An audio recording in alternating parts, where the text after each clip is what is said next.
21 মাসে গাজায় হিরোশিমার চেয়ে 6 গুণ শক্তিশালী বোমা ফেলেছে ইসরায়েল, দাবি জাতিসংঘের।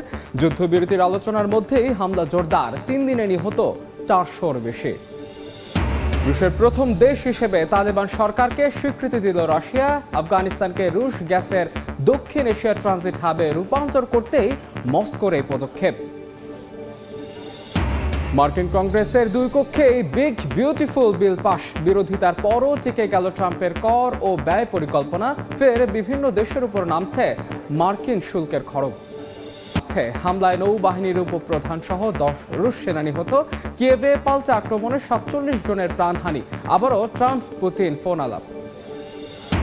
এবং ভয়াবহ দাবানলে জ্বলছে তুরস্ক, 2 জনের মৃত্যু। গ্রিসেও নিয়ন্ত্রণের বাইরে আগুন। এথেন্সে ক্ষতিগ্রস্ত শত শত বাড়িঘর সরিয়ে নেওয়া হচ্ছে বাসিন্দাদের।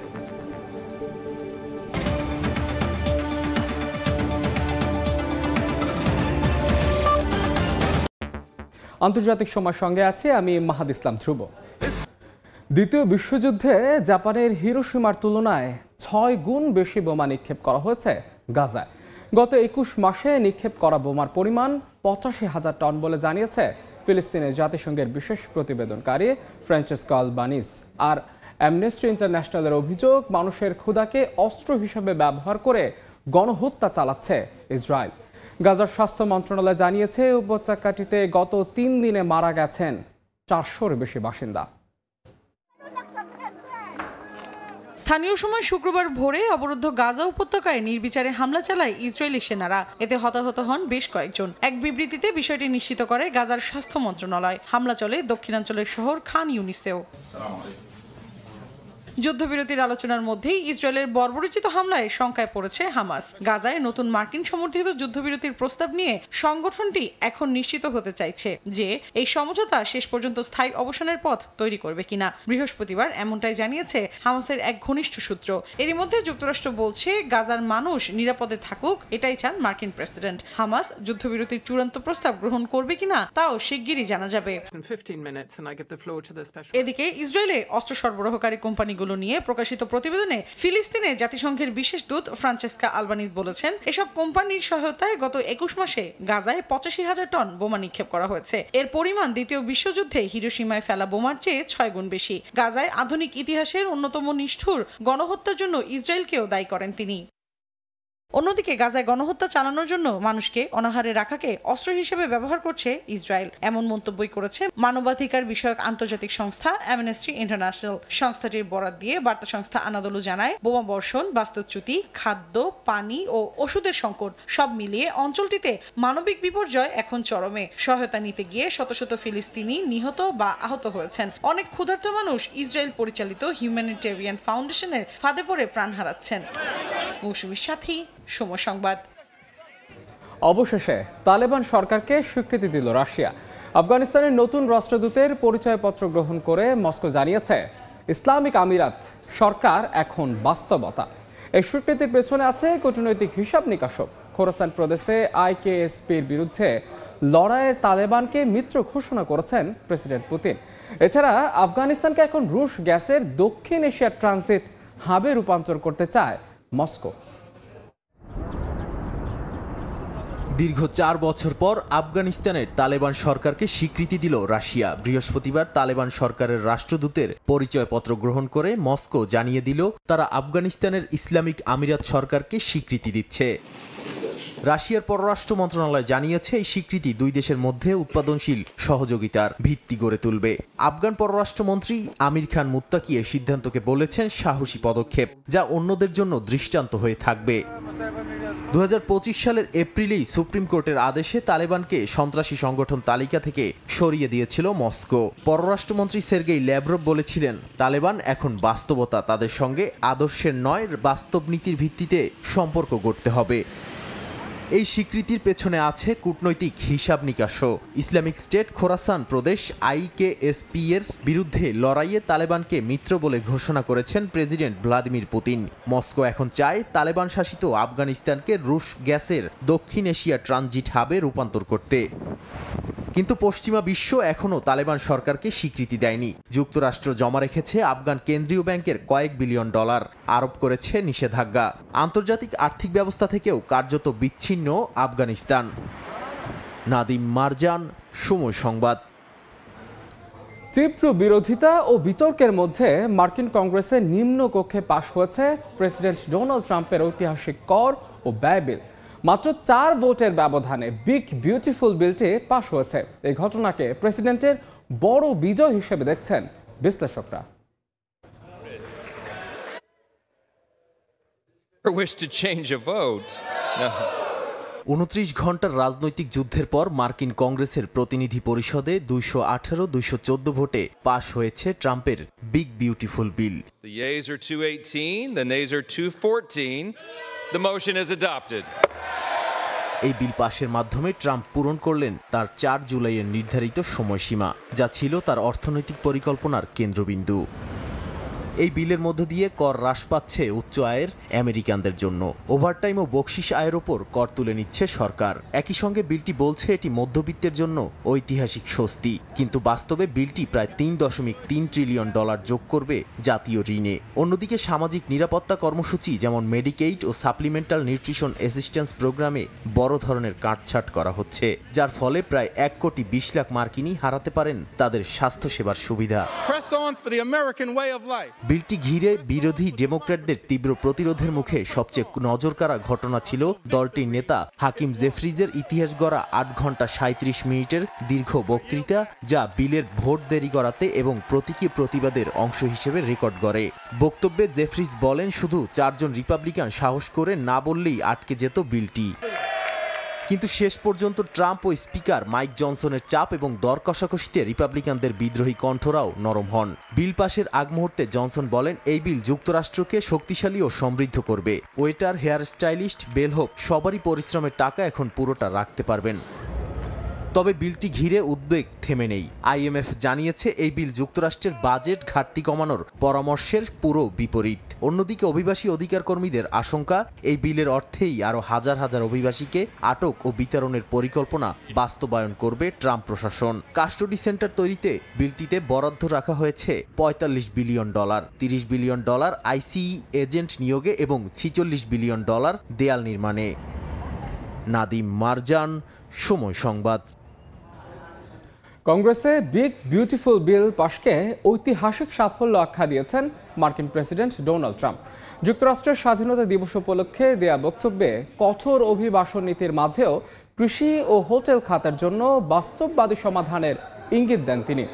ইরান ও গাজা ইস্যুতেও মন্তব্য করেন ট্রাম্প।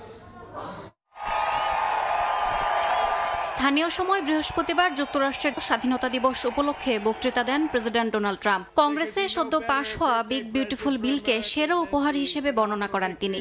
বিলটিকে যুক্তরাষ্ট্রের ইতিহাসে সবচেয়ে বড় কর কমানো, ব্যয় হ্রাস এবং সীমান্ত নিরাপত্তা বিনিয়োগের পদক্ষেপ বলে উল্লেখ করেন ট্রাম্প। অভিবাসন ইস্যুতে দীর্ঘদিনের কঠোর অবস্থানের বিপরীতে ট্রাম্প এদিন কৃষিতে নিয়োজিত অভিবাসী শ্রমিকদের বিষয়ে নমনীয়তা দেখান। তার মতে, অনেক শ্রমিক বছরের পর বছর খামারে কাজ করে আসছেন, তাদের হঠাৎ তাড়িয়ে দেওয়া অন্যায়। তিনি আরও বলেন, হোমল্যান্ড সিকিউরিটি সেক্রেটারি ক্রিস্টি নোমের সঙ্গে মিলে একটি নতুন আইন তৈরির কাজ চলছে, যাতে কৃষি ও হোটেল খাতে দীর্ঘদিন কাজ করা শ্রমিকদের জন্য সুনির্দিষ্ট সমাধান রাখা হবে। একই সঙ্গে ঘোষণা দেন, এই খাতগুলোর স্বার্থে দায়িত্ব নেওয়ার জন্য সংশ্লিষ্টদের এগিয়ে আসতে হবে।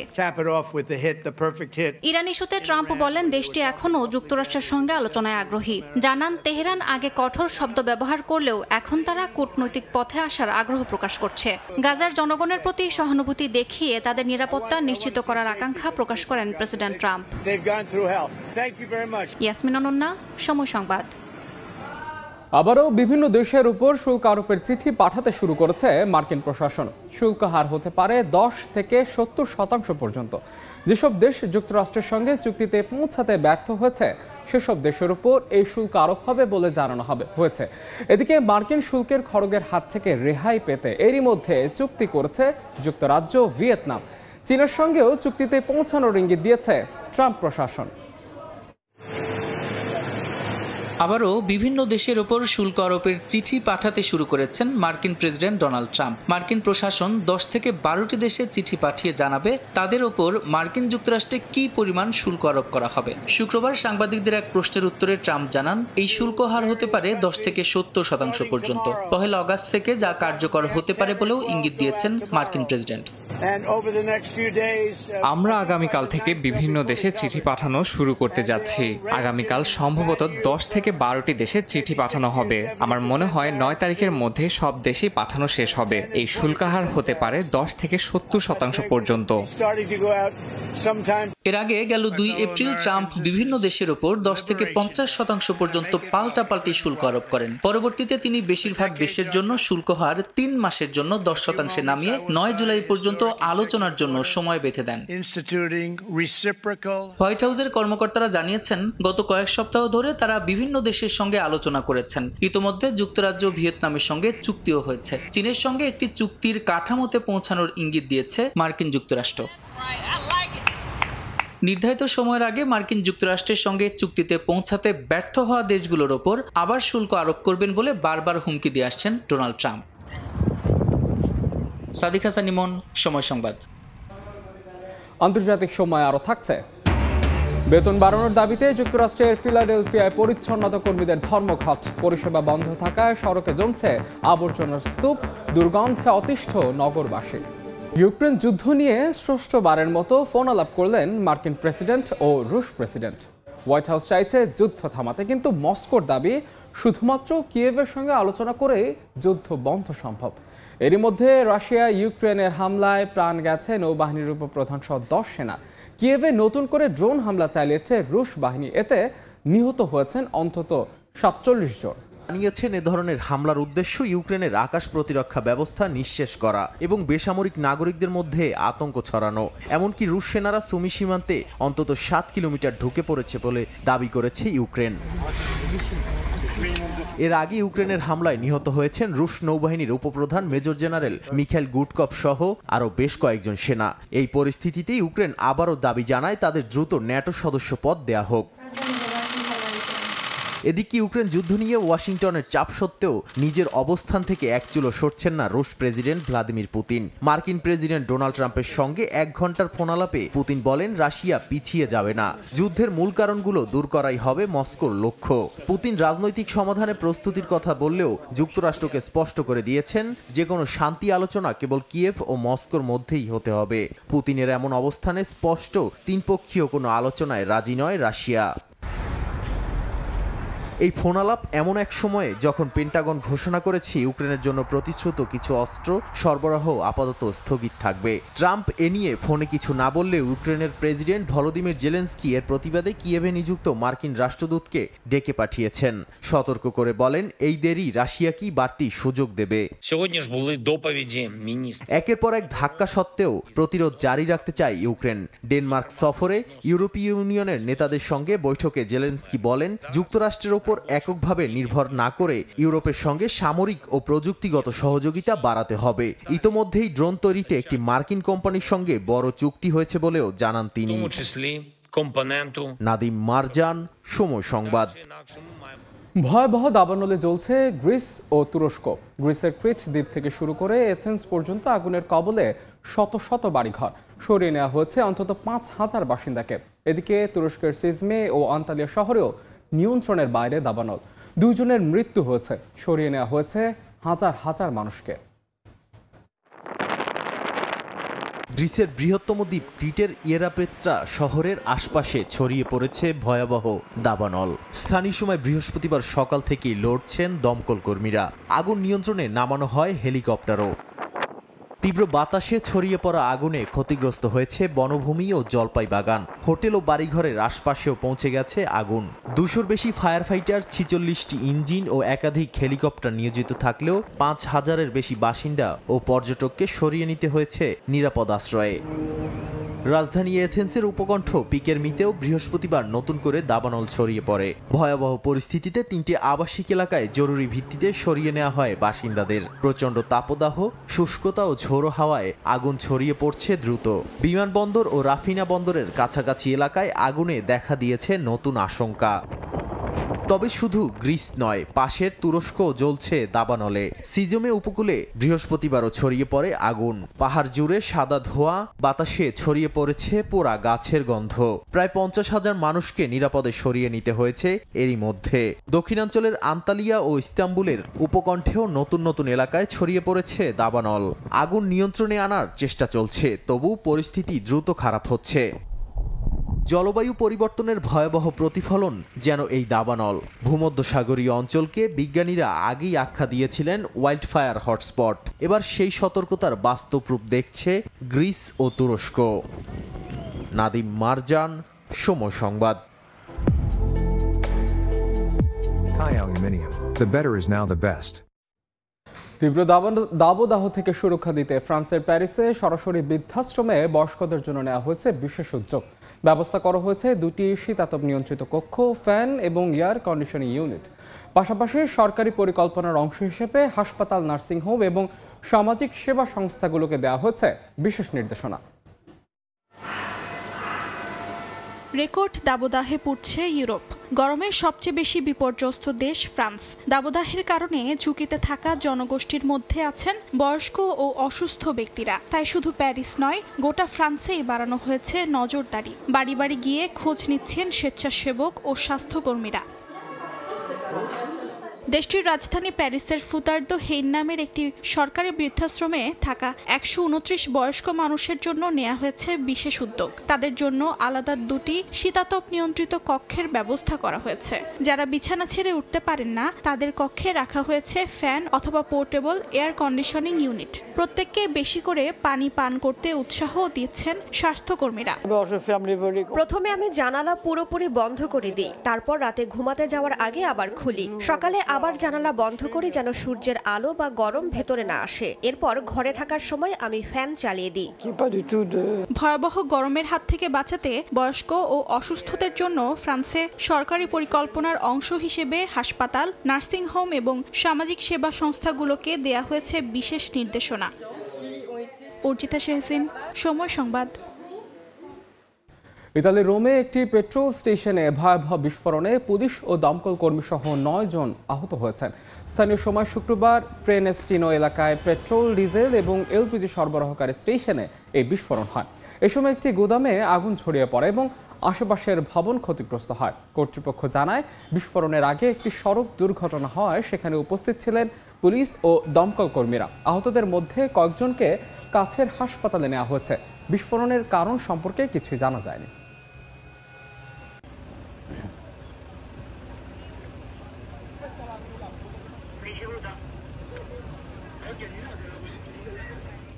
আন্তর্জাতিক সময় আরো থাকছে।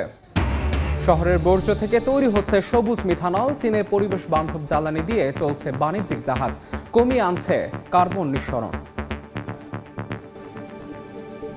হিমাচল প্রদেশে টানা বৃষ্টি, আকস্মিক বন্যা ও ভূমিধসে মৃতের সংখ্যা বেড়ে 69 জনে দাঁড়িয়েছে। এখনো নিখোঁজ আছেন 37 জন। আহত শতাধিক। ভূমিধসে মাটির নিচে চাপা পড়াদের উদ্ধারে কাজ করেছে স্থানীয় প্রশাসন। দুর্যোগের কারণে রাজ্যটিতে 500-র বেশি সড়ক বন্ধ হয়ে গেছে। একই সঙ্গে বিদ্যুৎ ও পানির সংকটে পড়েছেন হাজার হাজার মানুষ।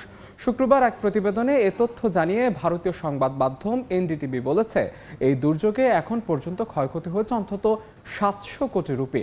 সবচেয়ে বেশি ক্ষতিগ্রস্ত হয়েছে মান্ডি ও থানগা এলাকা। এখন পরিস্থিতিতে রাজ্যের সব জেলায় আগামী 7 জুলাই পর্যন্ত ভারী বৃষ্টিপাতের সতর্কতা জারি রয়েছে।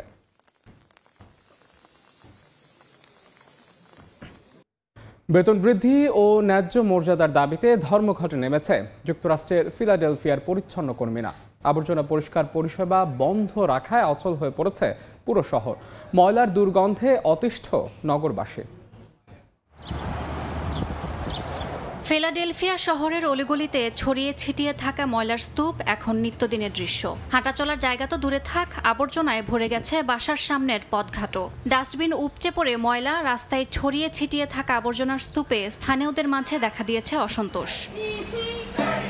বেতন বৃদ্ধি ও ন্যায্য মর্যাদার দাবিতে পরিচ্ছন্নতা কর্মীদের ধর্মঘট চলার কারণে ময়লার ভাগাড়ে পরিণত হয়েছে পুরো শহর। ধর্মঘটে থাকা কর্মীরা বলছেন তাদের কাজের গুরুত্বের তুলনায় পারিশ্রমিক খুবই কম। 1 জুলাই থেকেই বন্ধ রয়েছে ময়লা সরানোর কাজ।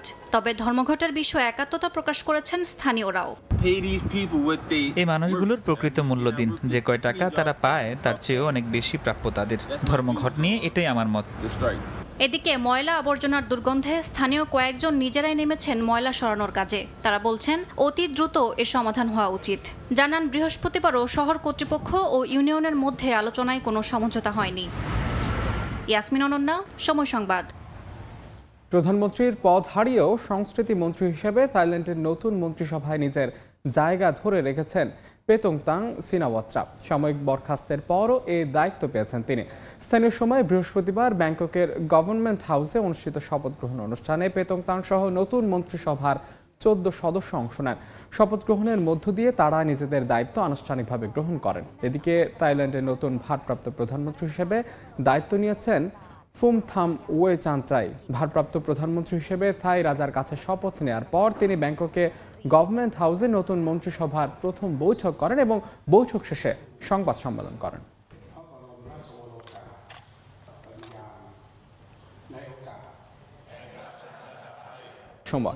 বিনা শুল্কে মার্কিন পণ্য প্রবেশের সুবিধার বিপরীতে যুক্তরাষ্ট্রে ভিয়েতনামের রফতানি পণ্য শুল্ক কমিয়ে 20% করা হয়েছে। দর কষাকষি শেষে দেশটি সম্প্রতি ট্রাম্প প্রশাসনের সঙ্গে এমন চুক্তিতে পৌঁছায়। তবে ট্রান্সশিপমেন্টের ক্ষেত্রে 40% শুল্ক বহাল থাকবে। নিজস্ব সামাজিক মাধ্যম ট্রুথ সোশ্যালে এমন তথ্য জানান মার্কিন প্রেসিডেন্ট ডোনাল্ড ট্রাম্প। এদিকে মার্কিন বাজারে শুল্ক কমানোর জন্য আলোচনা করতে যুক্তরাষ্ট্রে গেছেন বাণিজ্য উপদেষ্টা শেখ বশিরউদ্দিন। এপ্রিলে মার্কিন প্রেসিডেন্ট ডোনাল্ড ট্রাম্প তার নতুন বাণিজ্য নীতির অংশ হিসেবে পাল্টাপাল্টি উচ্চ শুল্ক আরোপ করেন। এর আওতায় ভিয়েতনামের পণ্যের ওপর 46% শুল্ক আরোপ করে যুক্তরাষ্ট্র। আগামী 9 জুলাই থেকে এই শুল্ক কার্যকরের কথা ছিল। শেষ মুহূর্তে এসে দুপক্ষের দর কষাকষির মধ্যে দিয়ে ভিয়েতনামের সঙ্গে একটি বাণিজ্য চুক্তিতে পৌঁছেছে যুক্তরাষ্ট্র। তাতে আরোপিত শুল্ক 20% নামিয়ে আনা হয়েছে। বিপরীতে মার্কিন পণ্যে 0 শুল্ক আরোপ করেছে ভিয়েতনাম। তবে ট্রান্সশিপিং বা তৃতীয় দেশ থেকে ভিয়েতনাম হয়ে পণ্য পরিবহনের ক্ষেত্রে 40% শুল্ক আরোপ করা হবে। সামাজিক মাধ্যম ট্রুথ সোশ্যালে এ ঘোষণা দেন ট্রাম্প। চুক্তিটি কবে থেকে কার্যকর হবে, কোন কোন পণ্যে 20% শুল্ক প্রযোজ্য কিংবা ট্রান্সশিপমেন্টের বিধান কি হবে, এসব নিয়ে বিস্তারিত কিছুই জানানো হয়নি। যেখানে চীনা পণ্যে মেড ইন ভিয়েতনাম লেবেল লাগিয়ে তা ভিয়েতনাম দিয়ে যুক্তরাষ্ট্রের রফতানির গুরুতর অভিযোগ রয়েছে। এদিকে নির্দিষ্ট কিছু উচ্চ প্রযুক্তির পণ্যের রফতানি নিষেধাজ্ঞা তুলে নেওয়ার অনুরোধ করেছে ভিয়েতনাম। নাইকি, অ্যাপল, গ্যাপের মতো বিখ্যাত ব্র্যান্ডগুলোর গুরুত্বপূর্ণ উৎপাদন কেন্দ্র হয়ে উঠেছে ভিয়েতনাম। চুক্তির খবরে কোম্পানিগুলোর শেয়ার দর বাড়ছে। প্রথম মেয়াদে ট্রাম্পের চীনা পণ্যে চড়া শুল্ক আরোপের পর 2018 সাল থেকে ভিয়েতনামের রফতানি দেশটিতে প্রায় 3 গুণ বেড়ে 2024 সালে $136 বিলিয়ন ছাড়িয়ে যায়। এদিকে বাণিজ্য চুক্তি নিয়ে ভারত যুক্তরাষ্ট্রের চলছে দর কষাকষি। ব্রিটেন ও চীনের সঙ্গেও চুক্তি হয়েছে। আর ষষ্ঠ বৃহৎ বাণিজ্যিক অংশীদার জাপানের সঙ্গে চুক্তি আলোচনা রয়েছে বাধার মুখে। এছাড়া শুল্ক নিয়ে দর কষাকষি করতে যুক্তরাষ্ট্রের বাণিজ্য দফতরের সঙ্গে আলোচনায় বসতে দেশটিতে গেছেন বাণিজ্য উপদেষ্টা শেখ বশিরউদ্দিন। ইয়ানুর শিফাত, সময় সংবাদ। কৃত্রিম বুদ্ধিমত্তায় বিনিয়োগ বাড়াতে চলতি বছর 9,000 কর্মী ছাঁটাইয়ের সিদ্ধান্ত নিয়েছে প্রযুক্তি জায়ান্ট মাইক্রোসফট, যা প্রতিষ্ঠানটির বৈশ্বিক জনবলের 4%। তবে কোন বিভাগের কর্মীদের ছাঁটাই করা হবে তা জানানো হয়নি। তবে এক্সবক্স ভিডিও গেমিং ইউনিটে কাটছাঁট হতে পারে বলে জানিয়েছে ব্রিটিশ গণমাধ্যম বিবিসি। চলতি বছরে এখন পর্যন্ত 3 দফায় কর্মী ছাঁটাই করেছে মাইক্রোসফট। কৃত্রিম বুদ্ধিমত্তা বিনিয়োগের অংশ হিসেবে এআই মডেল প্রশিক্ষণের ডেটা সেন্টারে $8,000 কোটি ব্যয় করেছে এই প্রযুক্তি জায়ান্ট। সময় হুয়াংয়াং দ্বীপ ঘিরে ফের সামরিক টহলে চীনা সেনাবাহিনী। দক্ষিণ চীন সাগরের এই বিতর্কিত এলাকায় সমুদ্র ও আকাশ সীমায় যুদ্ধ প্রস্তুতি মহড়া চালিয়েছে তারা। স্থানীয় সময় বৃহস্পতিবার হুয়াংয়াং এবং আশেপাশের এলাকায় সামুদ্রিক ও আকাশে টহল চালায় চীনের পিপলস লিবারেশন আর্মির দক্ষিণ থিয়েটার কমান্ড। টহলের সময় যুদ্ধ জাহাজ ও হেলিকপ্টারের পাশাপাশি আকাশে উড়েছে চীনের যুদ্ধ বিমান। পিএলএ জানিয়েছে এই মহড়া ছিল যুদ্ধ প্রস্তুতির অংশ, যার মাধ্যমে সার্বভৌমত্ব ও নিরাপত্তা রক্ষায় কঠোর বার্তা দেওয়া হয়েছে। দক্ষিণ চীন সাগরে যুক্তরাষ্ট্র ও ফিলিপিন্স সহ একাধিক দেশের সঙ্গে চীনের বিরোধ চললেও পিছু না হটার কথা তারা স্পষ্ট করে জানিয়ে দিয়েছে। শহরের বর্জ্য থেকে সবুজ মিথানল তৈরি করছে চীন। এই জ্বালানি দিয়ে সাগরের বুক চিরে চলছে বাণিজ্যিক জাহাজ। পরিবেশ বান্ধব সবুজ এই জ্বালানি কমিয়ে আনছে কার্বন নিঃসরণ।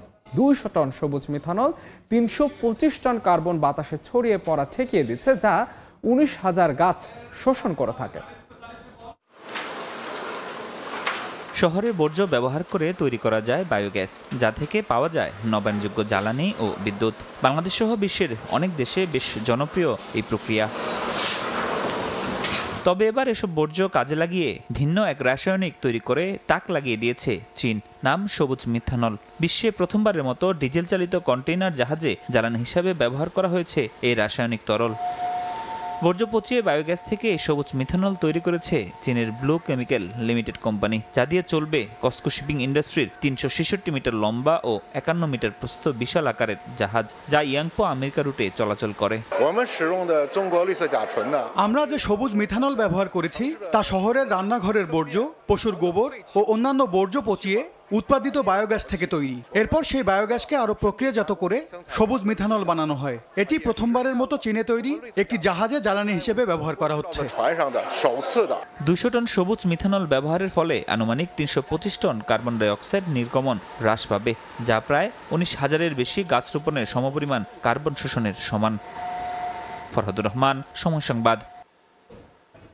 আন্তর্জাতিক সময়ের শীর্ষ সংবাদ জানিয়ে দিচ্ছি আরেকবার। 21 মাসে গাজায় হিরোশিমার চেয়ে 6 গুণ শক্তিশালী বোমা ফেলেছে ইসরায়েল। দাবি জাতিসংঘের। যুদ্ধবিরতির আলোচনার মধ্যেই হামলা জোরদার। 3 দিনে নিহত 400-র বেশি। বিশ্বের প্রথম দেশ হিসেবে তালেবান সরকারকে স্বীকৃতি দিল রাশিয়া। আফগানিস্তানকে রুশ গ্যাসের দক্ষিণ এশিয়া ট্রানজিট হাবে রূপান্তর করতে মস্কোর এই পদক্ষেপ। এবং মার্কিন কংগ্রেসের 2 কক্ষেই বিগ বিউটিফুল বিল পাস। বিরোধিতার পরও টিকে গেল ট্রাম্পের কর ও ব্যয় পরিকল্পনা। ফের বিভিন্ন দেশের উপর নামছে মার্কিন শুল্কের খড়গ।